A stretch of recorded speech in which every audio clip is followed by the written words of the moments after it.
Hello, all. It's Deborah Razzo here from the Women's Real Estate Network, and I am here with my friend and fellow real estate investor, Ashley Wilson.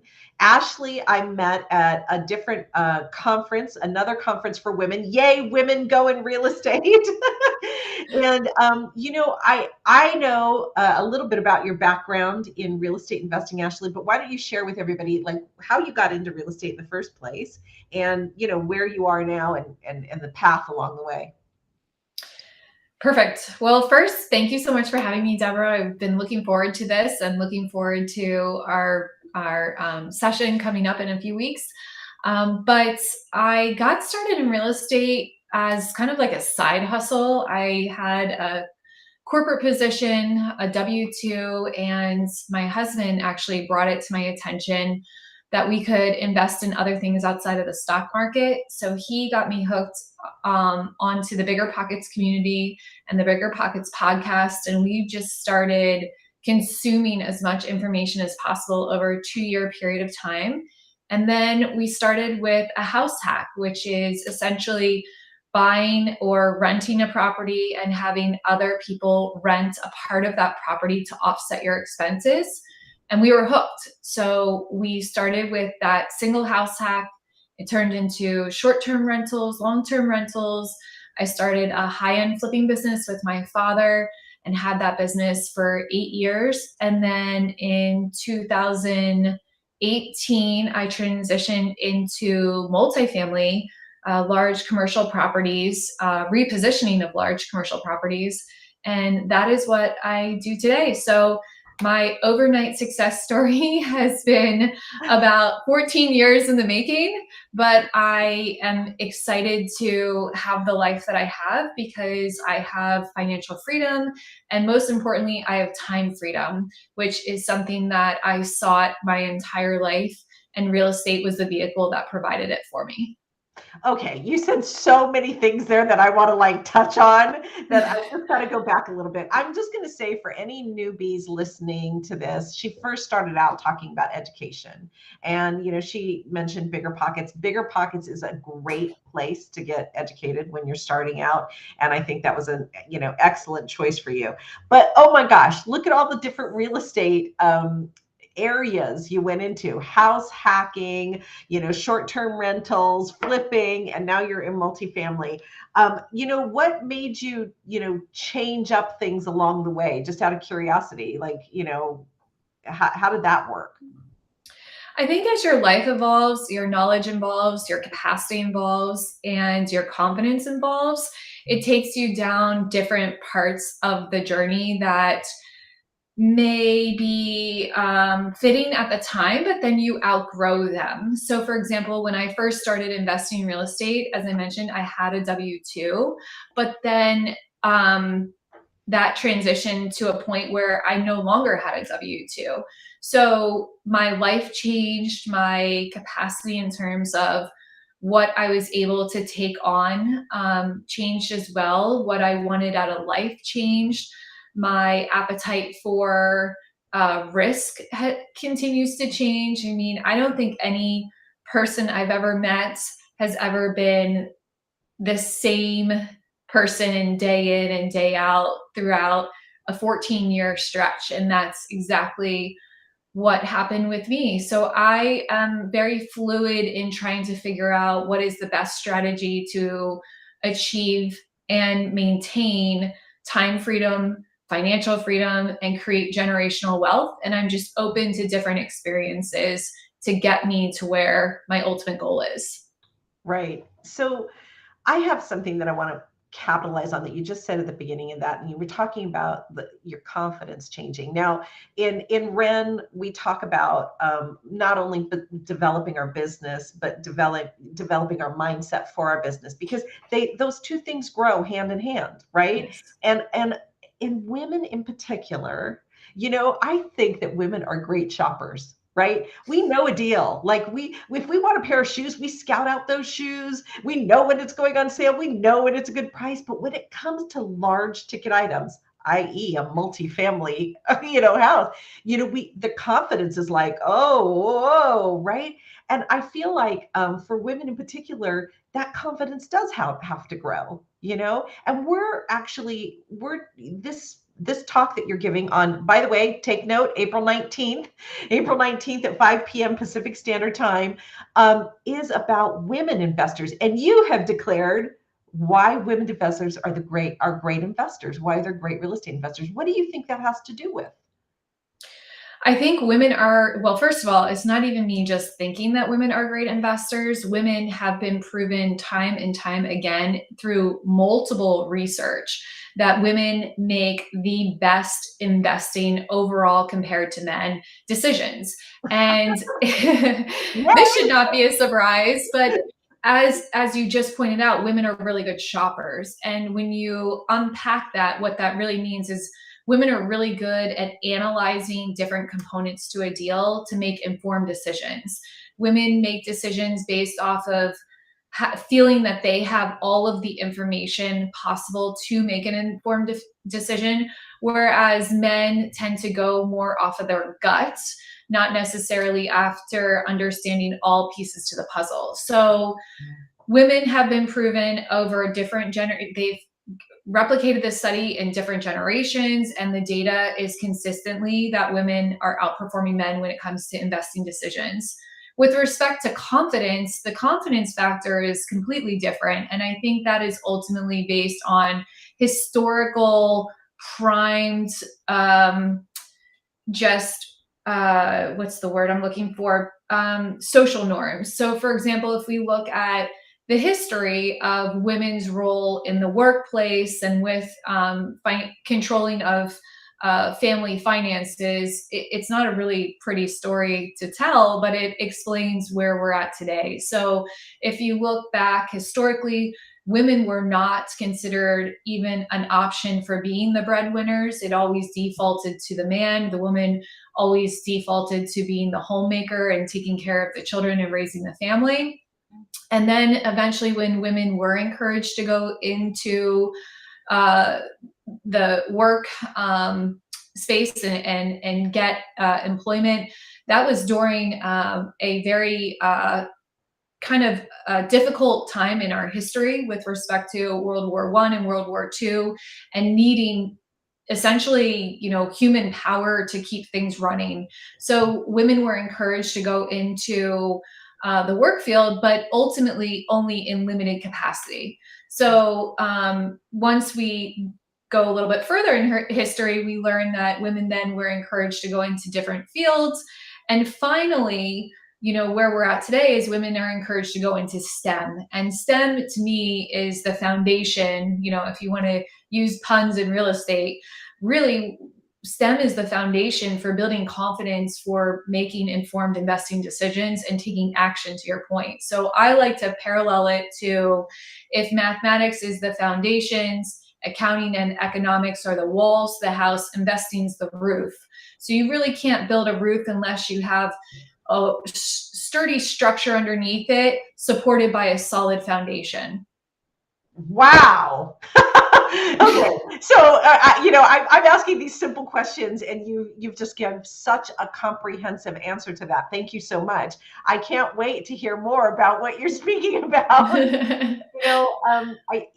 You've mentioned time freedoms a couple times, and I think it's specific when it comes to women. We're balancing so much, right? We've got our parents, we're daughters, we're maybe a spouse or a partner, we could be mothers or aunties, or whatever it is. We've got a lot. I know that you actually even have a subset because you are an avid horseman, like, right? You have even more because you have your stable of horses. Right? But time freedoms is huge. Time freedom's huge. Sometimes I think that women come into real estate, not really necessarily looking for financial freedom, although knowing that financial freedom is a road to time freedom, right? And how did you make your goals that you wanted to structure your life around the freedoms that you have now, and what are the freedoms you have now? So when I was younger, my family was able to put me in an opportunity where I could attend private school, and we were not wealthy at all. I've been on scholarship my entire life to attend, except my master's program. But starting in kindergarten, I was on financial assistance. And I was surrounded by very high net worth families, and their families were always at all of the events, but so were my parents. But that left a very lasting impression on me because my parents were at all the monumental events, but on just a regular Tuesday, so and so's mother came to our classroom and helped out. And my parents couldn't do those extra stuff, but they were always at the big events. And when I looked at my parents and looked at the positions they were in, my mom was fortunate enough to work for a small family business that she worked for decades, and they gave her a lot of freedom in terms of being able to attend those events. And my dad owned his own general construction company. So, in terms of having that freedom, they kind of were able to control their schedules. But then when I looked at my peers, I noticed they were peers' parents, they were doctors and lawyers and CEOs. They were very high net worth individuals. So when people were growing up saying, "Oh, I want to be a doctor, a lawyer, a veterinarian," I kept saying, "I just want to make a lot of money. Like, I don't care how I do it. I just want to make a lot of money, because if I make a lot of money, then I can be there for my family." And that was really important to me. And it wasn't until I got into college that I realized I wanted to be a neuropsychologist, and I wanted to study concussions in professional athletes, which, looking back now, I feel like I probably would have also had done well with the money side of things, but my time, I probably wouldn't have had that time freedom. Mhm. I was kind of trying to navigate the path on how do I achieve this. And it's a long story, but long story short, there was a person in my life who influenced me to go into business as opposed to being a physician. And I started to work my way up the corporate ladder, realizing that the higher I got, the stronger those golden handcuffs were. So I was so tied to my job, but I was spending 130 hours working that job. Mhm. And, we invested in real estate on the side just to diversify our retirement strategy. But then all of a sudden it was like, here's the path that you have wanted. Now granted, you were able to find that path because in part because you had money to invest at the time, which ends up being a crutch for me later, because I think that I had a huge stumbling block trying to figure out how can I invest without investing my own capital. And I think that's a huge stumbling block for most people. Spoiler alert, you don't need your own capital to invest. Mhm. But at the time and for years, I thought that way. So it took me a long time, and it was very slow to start. But my driving force behind everything was trying to achieve that time freedom that I have today, that I'm able to spend time with my husband and my daughters and my horses, all because of the hard work that I put in for, over a decade. Right. Okay, so I want to touch on two more things, if we can, before you go. So, Yeah. first of all, I love the spoiler alert, right? I mean, sometimes I think that we don't realize that we don't have to do it all with our own capital. And for you, it was you had a journey of from a corporate standpoint. I had a journey from an entrepreneurial standpoint, but a lone wolf. Really, I wanted to do it all Mhm. myself. I think a lot of women in particular think that they have to do it all themselves. And here's the thing, you don't, right? You have the opportunities to partner with others, help others make money while they're helping you make money. It's a beautiful thing.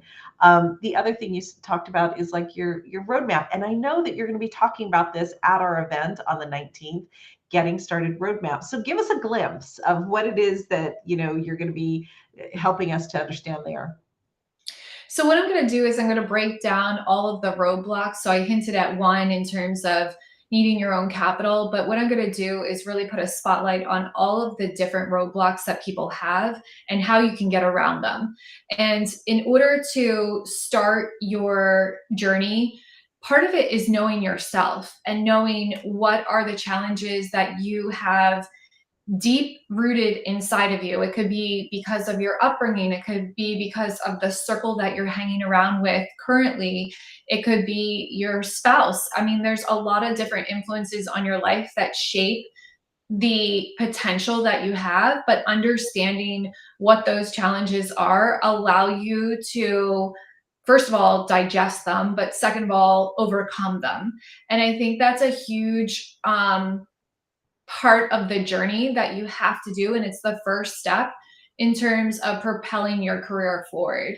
I think most people just want to get started and they don't really know where they're going or how they're going to get there. And that leads to a lot of people going down the path and either stopping, getting scared, and just exiting stage right. Or alternatively, they get down. And one of my favorite quotes of all time, and something that I realized when I used to do one on one coaching, was that not almost, every single person who came to me had the same problem. And the same problem is captured in this quote, which is most people spend their entire life climbing up a ladder to realize that the entire time it was on the wrong wall. And that to me is so perfectly fitting for people who pursue investing and real estate investing specifically, because oftentimes we find ourselves saying, I want time freedom, I want financial freedom. And then they resort to flipping as their solution. And flipping really is creating another job. So if you figure out really what your stumbling blocks are, what you're trying to achieve, it's very basic when you break it down, what you're trying to achieve, that narrows down which options that you should select and helps guide you in terms of what is the next step. So that's all you need to focus on. Where are you going and what is the next step? So if you focus on those two things, you will make a tremendous amount of progress. It's all of the noise in between that really distracts us, whether it be shiny objects or whether it is feeling that you aren't able to accomplish the next step. Whatever the case may be, if you just focus on those two simple things, you will be surprised at how far you can go. I'm with you, Ashley. There's lots of noise. There's lots of noise. I can't wait to hear more about your roadmap and help other women eliminate the noise and get them on a more directed path. Once again, thank you for coming on and joining me today. You guys, this is Ashley Wilson. She's going to be talking to us about why women are the best real estate investors, April 19th at 5 p.m. Pacific Standard Time. Go to WREN monthlymeeting.com to register. You'll see the link in down below. Ashley, I can't wait to see you there. Ladies, join us both. Thank you so much. Thank you.